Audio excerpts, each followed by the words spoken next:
Hello, great മീഡിയസിലേക്ക് സ്വാഗതം. Kalamkaval December 5-ന് എത്തുകയാണ്.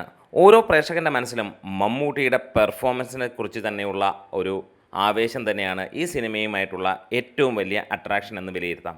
ഇന്ന് കൂടുതൽ അപ്ഡേറ്റുകൾ പുറത്തു വരുമ്പോൾ നമുക്ക് ഒരു കാര്യം മനസ്സിലാവുകയാണ്.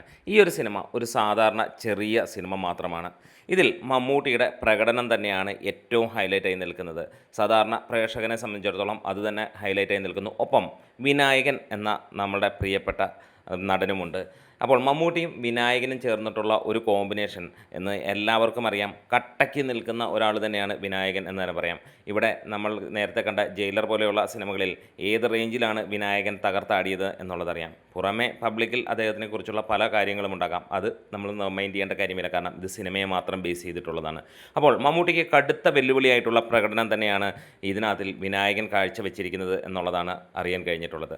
ഒപ്പം മമ്മൂട്ടി നമുക്കറിയാം, അഭിനയിക്കാൻ ഒരു ഗംഭീര സംഭവം കിട്ടിക്കഴിഞ്ഞാൽ മമ്മൂട്ടിയിൽ നിന്ന് അതങ്ങ് മാറി ആ ക്യാരക്ടറിലേക്ക് കയറുക, പരകായ പ്രവേശം ചെയ്യുന്ന ഏക മലയാളത്തിലെ നടൻ. പല നടന്മാർക്കും വല്ല കാലത്തും നടക്കുന്ന ഒരു കാര്യം മമ്മൂട്ടിക്ക് മാത്രം എപ്പോഴും അത് ചെയ്യാൻ കഴിയുന്നു എന്നുള്ളത് തന്നെയാണ്. അത് മാത്രമാണ് ഈ ഒരു സിനിമയുടെ പ്രത്യേകത. ഇനി സിനിമയുടെ കണ്ടൻറ്റും മികച്ച രീതിയിൽ തന്നെയാണ്.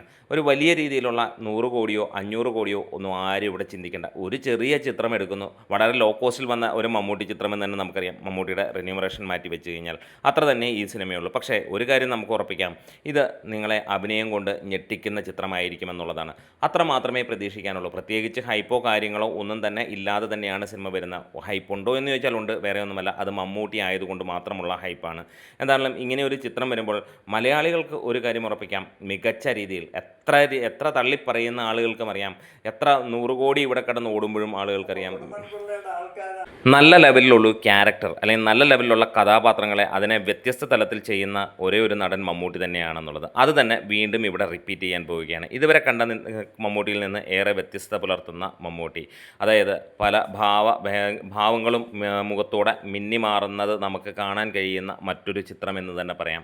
അപ്പോൾ കാത്തിരിക്കാം കളങ്കാവലിന് വേണ്ടി. നിങ്ങളുടെ ഓരോരുത്തരുടെയും ചിന്ത ഇതിനകത്തിലേക്ക് ക്ഷണിക്കുകയാണ്. കളങ്കാവൽ എന്ന ചിത്രത്തെക്കുറിച്ച് നിങ്ങളുടെ സങ്കല്പങ്ങൾ എന്തൊക്കെയാണ്? പലരും സൈനൈഡ് മോഹൻ്റെ കഥകൾ പറയുമ്പോൾ അതല്ല എന്നുള്ളത് തന്നെ നമുക്കിവിടെ ഉറപ്പിക്കാം. ഏകദേശം അതുപോലെയുള്ള ഒരു കഥ തന്നെയായിരിക്കും. പക്ഷേ സൈനൈഡ് മോഹൻ്റെ കഥയല്ല എന്നുള്ളത് തന്നെയാണ് അറിയാനും കഴിഞ്ഞിട്ടുള്ളത്. എന്തായാലും നിങ്ങൾക്ക് വിട്ടുതരുന്നു നിങ്ങൾക്ക് ഈ ഒരു സിനിമയെക്കുറിച്ചുള്ള നിങ്ങളുടെ ചിന്ത. പലരും ഒക്കെ 100 കോടി അടിക്കുമോ എന്നുള്ള ചോദ്യമായി വരുമ്പോൾ നിങ്ങൾക്കൊന്ന് കമൻസിലൂടെ പ്രതികരിക്കാം. വീഡിയോസ് ഇഷ്ടമായെങ്കിൽ സപ്പോർട്ട് ചെയ്തു തരാം. Great medias.